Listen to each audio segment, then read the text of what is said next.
Hi, I'm the History Guy. I have a degree in history and I love history, and if you love history too, this is the channel for you.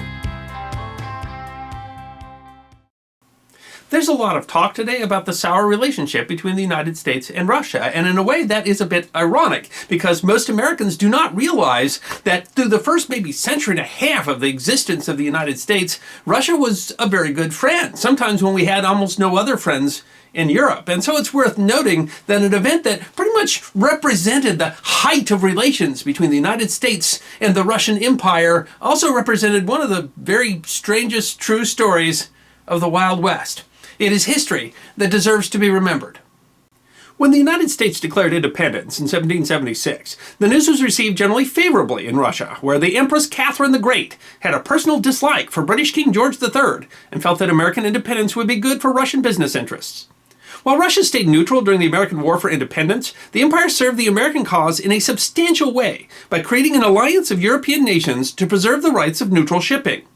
While the First League of Armed Neutrality certainly served the interest of Russia, it served the United States cause by protecting neutral trade and thus circumventing the British attempt to starve the colonies by blockade. When Britain sought Catherine's help during the war, first asking for troops and then asking for diplomatic assistance to keep the French from supporting the colonies, not only did she refuse, she embarrassed Britain throughout Europe by revealing what had been a very clumsy attempt to bribe Russia to their side. After the war, the US and Russia established relations that generally served each other's trading interests. Notably, the American naval hero John Paul Jones served as a rear admiral in the Russian Navy for a period in the 1780s.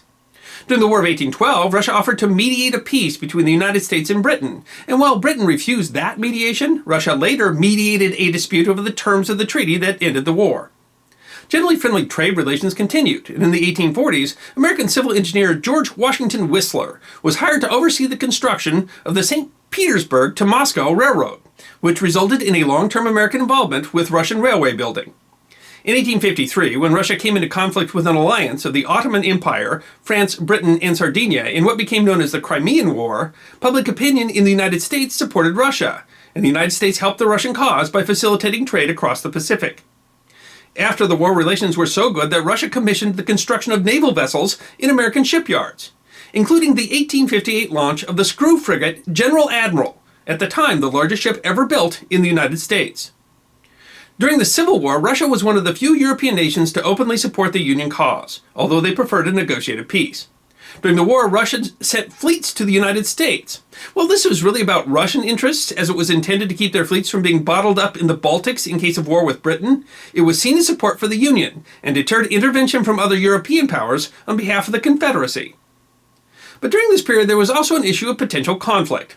Russia had begun fur trading across the Bering Strait in the 1740s, and had eventually resulted in colonization that at one point went significantly down the coast of what is modern-day California. While the US and Russia generally managed peaceful trade, the borders of Russia and America offered continued potential for dispute. That potential disappeared, of course, in 1867, when Russia sold Russian America to the United States for $7.2 million, roughly just 2 cents an acre, which US paid with this check.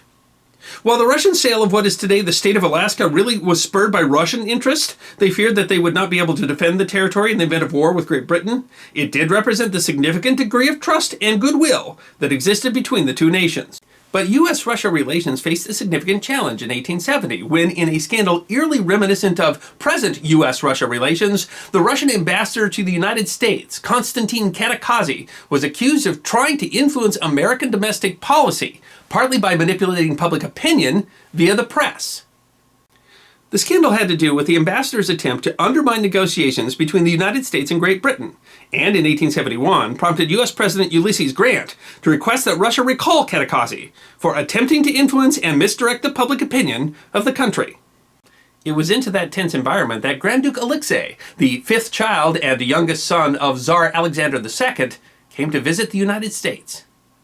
Born in 1850, Alexei was chosen for a naval career at the age of 7 and had been training on Russian warships since the age of 10. He was commissioned a lieutenant at the age of 16.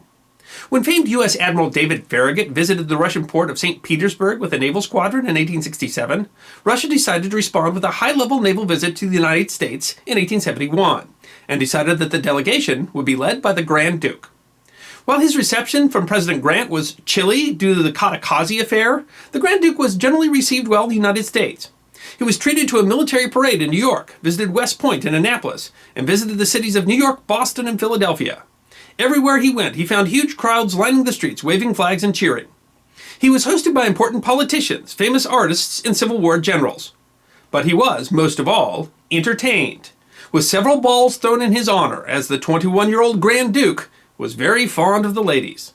The New York Times described he and his entourage as a group of jolly tourists. In Washington, D.C., he met General Philip Sheridan.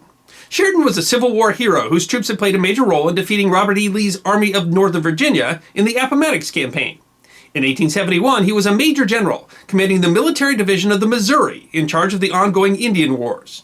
The Grand Duke confided to Sheridan that he wished to see real adventure in the American West. Sheridan promised him that he could meet wild Indians and shoot buffalo on the Great Plains. While the Grand Duke continued his tour, visiting Montreal, Canada, Niagara Falls, Chicago, and St. Louis, Sheridan planned his real adventure. Determined to show the Duke a good time, Sheridan tasked a colorful Civil War hero who was then Chief of Scouts for the U.S. 3rd Cavalry to plan the Duke's buffalo hunt and put on a real show. That scout was named William Frederick Cody, but everyone called him Buffalo Bill. Buffalo Bill went about recruiting Indians, paying Chief Spotted Tail, a leader noted for being a statesman, to bring 100 of his men to put on a show for the Duke, and set about making preparations for the camp. But Sheridan added another person to the cast of the show, choosing the commander of the U.S. 7th Cavalry, one of his most dashing young officers, to be the Grand Marshal of the hunt. His name was George Armstrong Custer. And so in January of 1872, Phil Sheridan, George Custer, Buffalo Bill Cody, and Grand Duke Alexei of Russia, along with 2 companies of infantry, 2 companies of cavalry, a regimental band, and Alexei's entourage, met up at Fort McPherson in the Nebraska Territory to go hunt buffalo in what has become known as the Great Royal Buffalo Hunt. At camp, Spotted Tail and his braves met them. Cody noted that they were objects of great curiosity to the Grand Duke. They put on exhibitions of horsemanship and in the evening performed a grand war dance. The Duke and General Custer flirted with Spotted Tail's daughters. In the morning, Buffalo Bill let the Grand Duke ride Cody's own famous buffalo hunting horse, Buckskin Joe. Everyone, of course, was determined to give Duke Alexei the first chance to shoot. They rode into a herd, and the Grand Duke emptied his pistol at a buffalo just 20 feet away.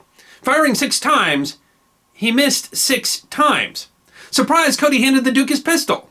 After 6 more misses, Cody handed the Duke his rifle, named Lucretia Borgia, slapped Buckskin Joe on the rear so they came within 10 feet of an animal, and the Grand Duke finally scored a hit. Cody might have been worried that the Duke would be embarrassed, but instead he waved his hat in the air with joy, and his men brought up a wagon full of champagne, and they all got drunk. It might well have been the apex of U.S.-Russian relations in all of history. The Grand Duke continued his tour, shot more buffalo in Colorado, and then celebrated Mardi Gras in New Orleans before heading off for a state visit to Japan. He and George Custer became great friends, corresponded throughout the rest of Custer's life. The Great Royal Buffalo Hunt inspired Buffalo Bill Cody, who that fall started performing in his first Wild West show. In 1883, he opened his own show, Buffalo Bill's Wild West, which eventually traveled the world and made him an international celebrity. As Buffalo Bill's show was the model for much of the portrayal of the Wild West in movies through the 20th century, you can, in some small part, credit Grand Duke Alexei of Russia for helping to inspire the genre of Western entertainment. The Grand Duke's popularity inspired trends in America. For example, his visit to the tunnels behind Niagara Falls was highly publicized and was said to help popularize the journey behind the falls worldwide. But his famous hunt also helped to popularize buffalo hunting, an activity enthusiastically supported by Phil Sheridan and the Army as a means to win his war against the Plains Indians and drive them onto reservations. Relations remained good between the United States and Russia through the 19th century, but broke down after the Bolshevik October Revolution of 1917. Relations were not reestablished between the two countries until 1933, starting a new era in U.S.-Russian diplomacy. Grand Duke Alexei Alexandrovich continued in the Russian Navy and visited the U.S. again in 1877. Eventually, he was made Commander-in-Chief of the Russian Navy, where he helped to modernize the fleet. But his career was destroyed with the bad performance of the Navy in the Russo-Japanese War of 1904 and 05. He spent most of the rest of his life in Paris and died of pneumonia in 1908 at the age of 58.